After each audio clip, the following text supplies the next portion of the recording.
The year is 4438. You are walking through a city in Germany. The streets are narrow.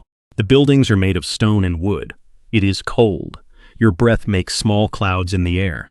You walk past a church, you walk past a market, and then you stop. You hear a strange sound. It is not a hammer.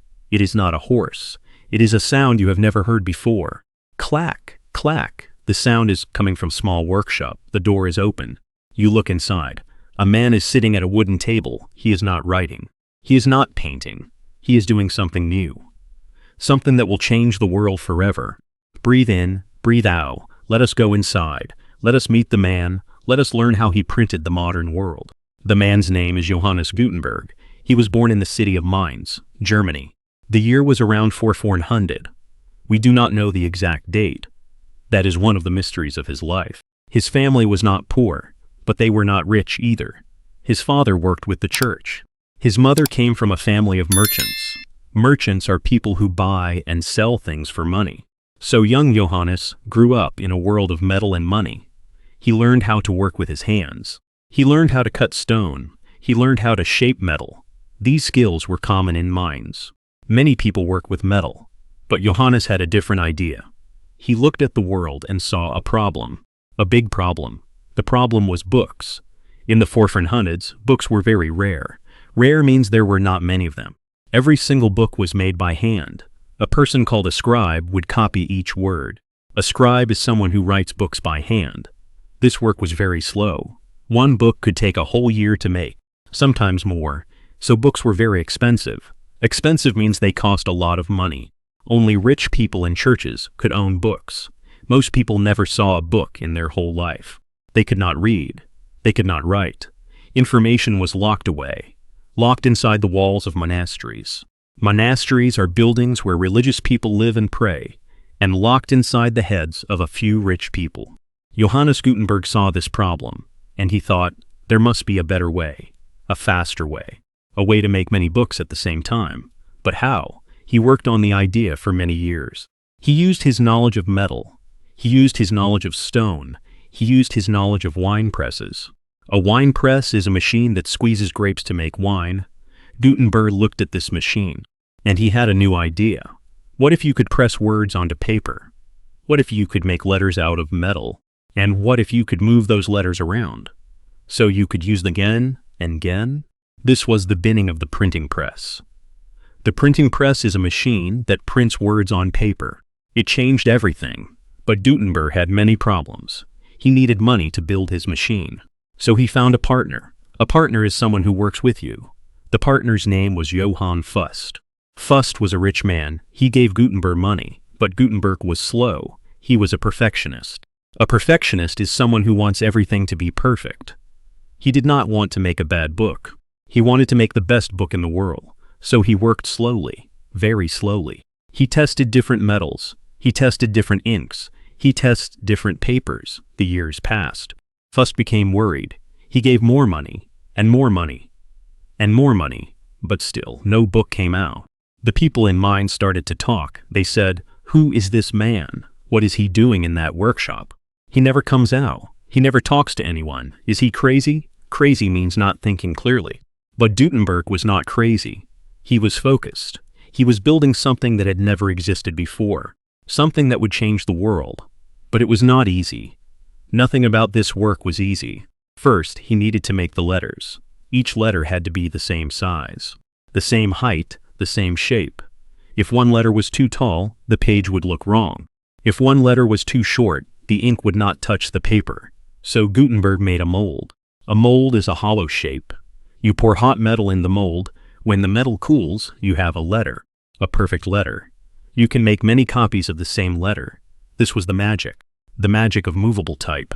Movable type means letters that you can move and use again and again. Gutenberg made hundreds of letters, thousands of letters, each one small and perfect. He put them in boxes. Boxes for the letter A, boxes for the letter B, boxes for every letter of the alphabet, and also boxes for numbers and punctuation. Punctuation is the marks that help us read, like periods and commas. It was a huge amount of work. But Gutenberg was patient. Patient means you can wait without getting angry. Then he needed to make the ink. Normal ink was water-based. Water-based ink means the ink is made with water. But this ink did not work well on metal. It was too thin. It ran everywhere. So Gutenberg made a new kind of ink. He used oil-based ink. This was thick and sticky. It stayed on the metal letters. And it stayed on the paper. This was another invention. Another piece of the puzzle. A problem that you solve by putting pieces together. Finally, he needed the paper. Paper in Europe was made from linen. Linen is a material made from the flax plant. Flax is a plant with blue flowers.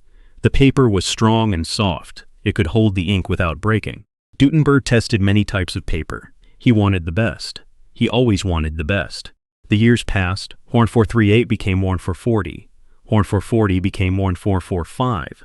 Horn 445 became Horn 445. Gutenberg was still working. His partner Fust was very worried now. He had given Gutenberg a lot of money. A huge amount of money, and still no book, no product, nothing to sell. Fust started to ask questions. When will the book be ready? How much more money do you need? Is this machine real or just a dream? Gutenberg did not have good answers. He only said soon, very soon, the book will be beautiful. You will see. But Fust was losing patience. Patience is the ability to wait without getting angry. And Fust was getting angry, very angry. He wanted his money back. He wanted results. Results mean things that you can see and touch. A book, a real book. Gutenberg promised him the book would come. He promised it would be the most beautiful book ever made. He promised it would make them both rich. But promises are just words. Words with a book are empty. Empty means there is nothing inside. The book Gutenberg was making was the Bible. The Bible is the holy book for Christians. It is a very long book, more than 1-2 pages. Gutenberg wanted to print 80 copies.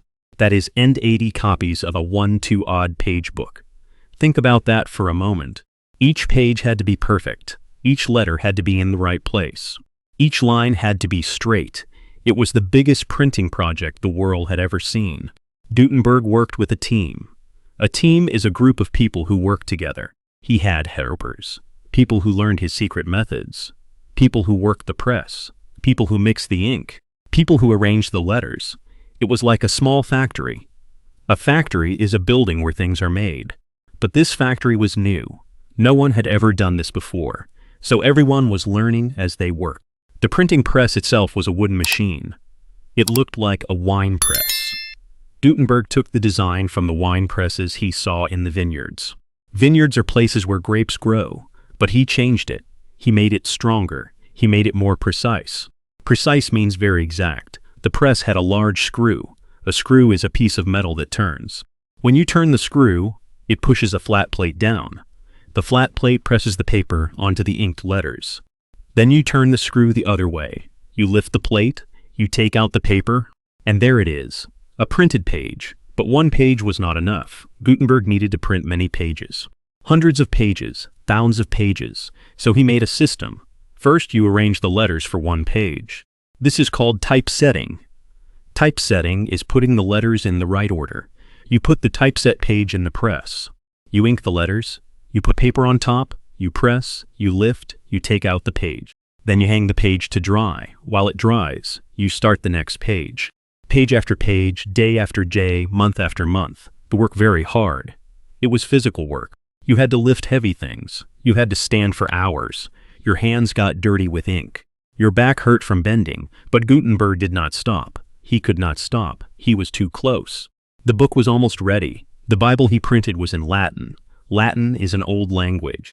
It was the language of the church and of scholars. Scholars are people who study and learn. The pages were very beautiful. Each page had 2 columns. Columns are vertical lines of text. The text was in a style called blackletter.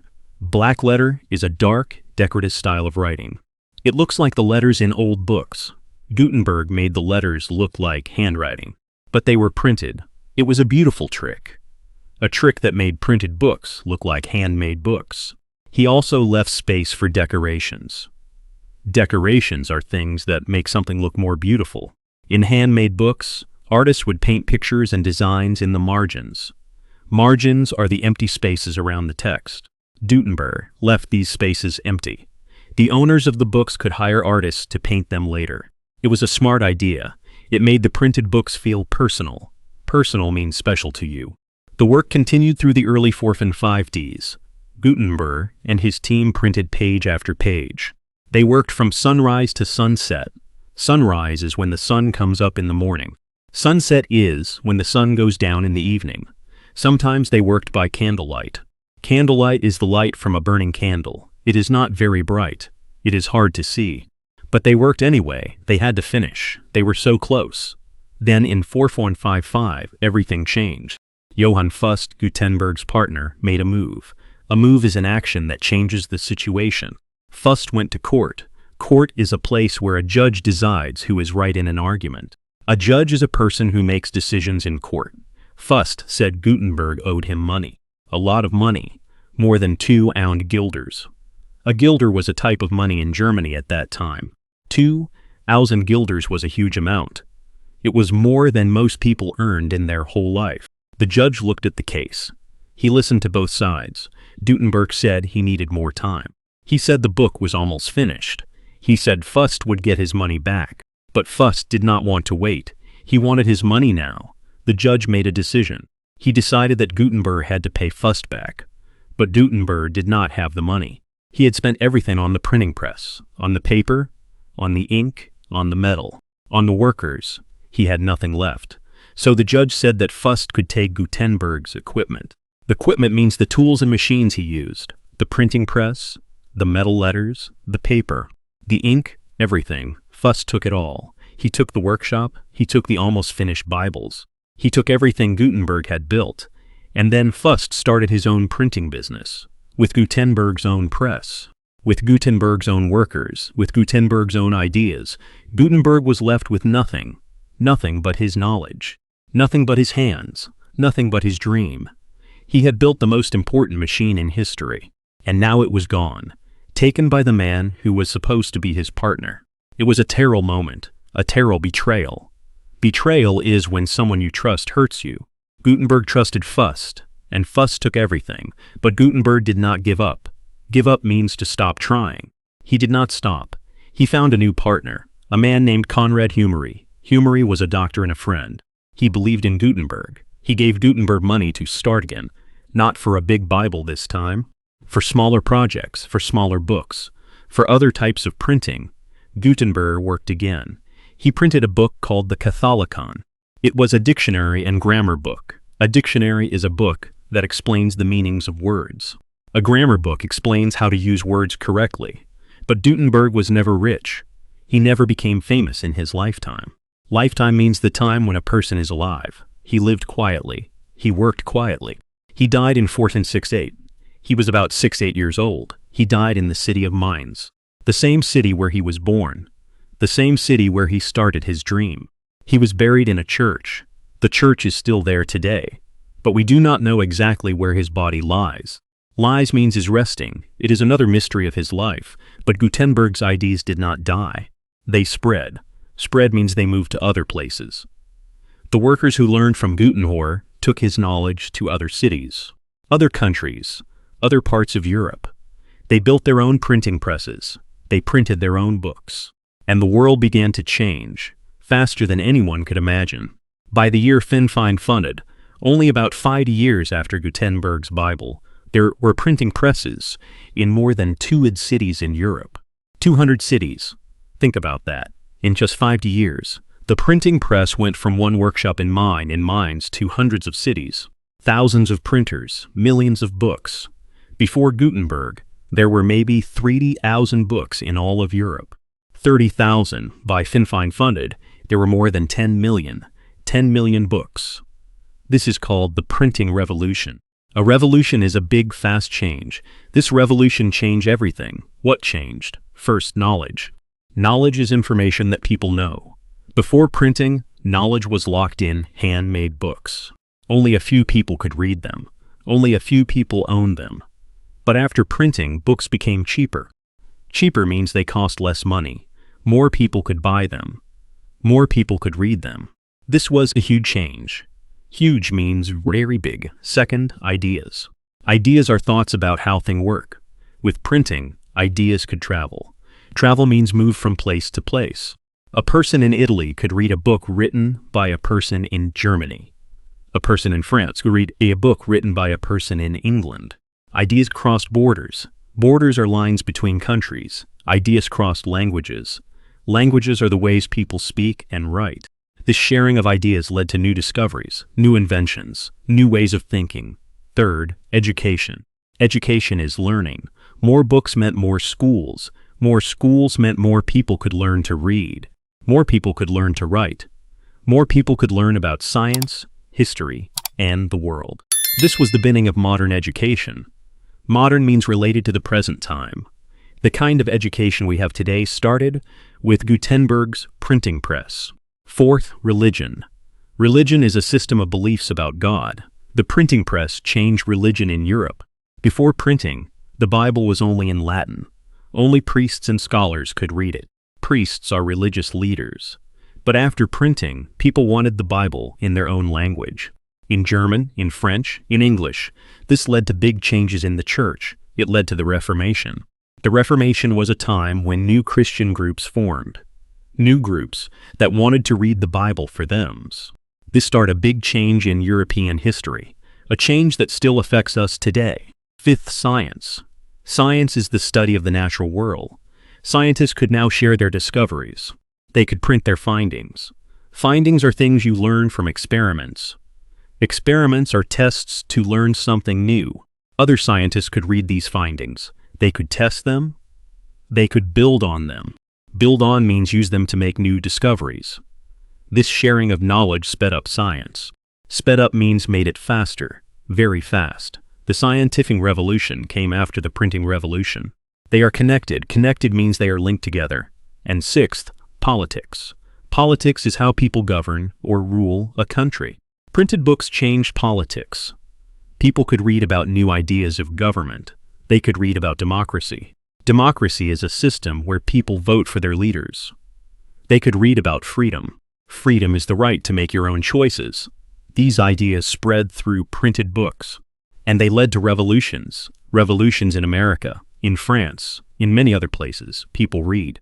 People learned. People demanded change. Demanded means asked for strongly. So Gutenberg did not just print a book. He started a chain reaction. A chain reaction is one event that causes many other events. Each event causes the next, like a row of falling dominoes. Dominoes are small rectangular pieces that stand on end. You push the first one, it falls into the next. That one falls into the next. And so on, until all of them have fallen. Gutenberg was the first domino. His printing press pushed over the next domino, and that domino pushed over the next, and the next, and the next, until the whole world had changed. Think about this. Every book you have ever read, every newspaper, every magazine, every piece of paper with words on it, it all started with Gutenberg. Every time you read something, you are using his idea. Every time you learn something from a book, you are using his invention. He gave us the gift of printed knowledge, a gift that keeps giving. Even today, even now, as you read these words, you are using the system he created. The system of putting words on paper, of sharing ideas, of learning. Gutenberg's story teaches us something important. It teaches us that one person can change the world. One person with an idea. One person with the courage to try. Courage is the strength to do something difficult. Gutenberg tried. He failed many times. He lost everything, but he never stopped. He never gave up. And his idea changed everything. This is the same for learning English. It is a big task, a big job. Sometimes it feels impossible. Impossible means it cannot be done. You make mistakes. You forget words. You feel lost, but you keep going. You keep trying. Each new word is like a small metal letter. Each new sentence is like a line of type. Each new conversation is like a printed page.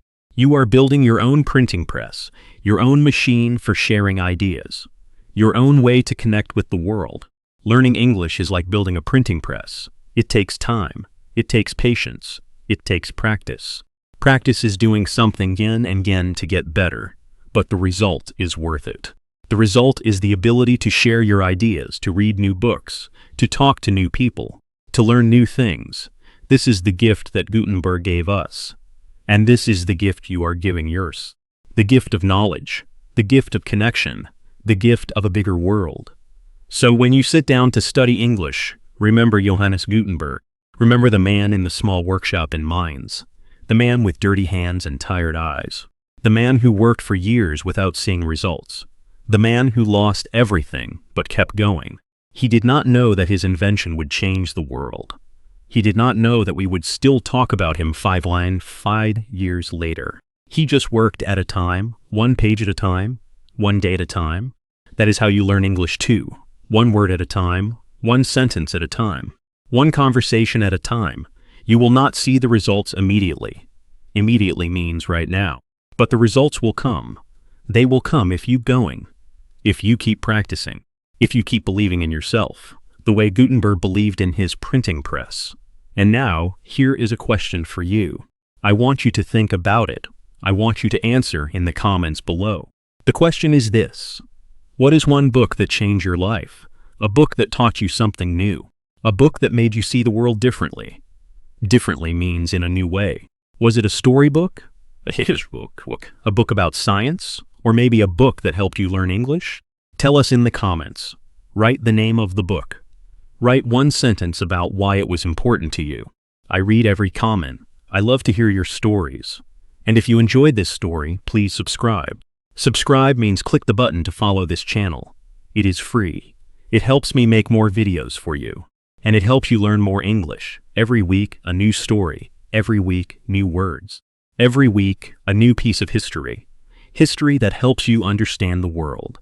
History that helps you learn English. Thank you for listening. Thank you for learning with me. Thank you for being part of this community. A community is a group of people who share something. We share a love of history. We share a love of learning. We share a love of English. You are not alone in this journey. Journey means a long trip. I am here with you. And Gutenberg is here with us too. In every book we read, in every word we print, in every idea we share. Keep reading, keep learning, keep printing your own story. 1 word at a time, 1 page at a time. 1 day at a time. This is Learn English Through History. And I will see you in the next story.